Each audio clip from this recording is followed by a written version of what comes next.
They want Hungary stripped of voting rights. Now, what on earth happened to democracy? How on earth can they do that, Taylor? Right, exactly. I do agree with James' point here, because also outlined in this letter, they make several references to there being a lack of cohesiveness, and that this gives an impression that there is a lack of unity within the EU by Orban sort of stepping out and trying to help negotiate or help advance a peace negotiation between these two countries.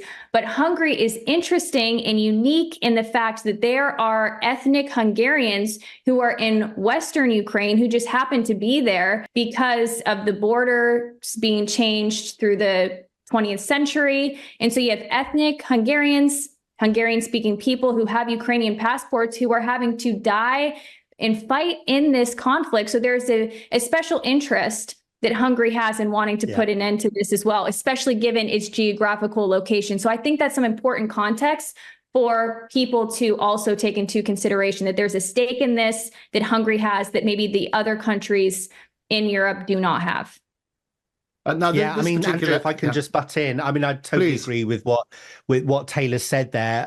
Hungary does have a chip in the game here. They are directly affected more than a lot of other European countries. I guess the reason so many MEPs are upset with Hungary is because I think it's not necessarily the fact that Viktor Orbán has spoken publicly, the fact that he's met Trump and Xi Jinping and Putin. I think it's more the fact that he waited until he got the EU presidency, and then he's done it during that tenure, which I guess what they think he's trying to do is give the impression that this is an official sort of EU stance, which I guess on the face of it is pretty cheeky, to be honest with you, because, whether you like it or not, if you're part of a parliament, if you're part of then, there are times and places to make your views known, and there's processes for doing that.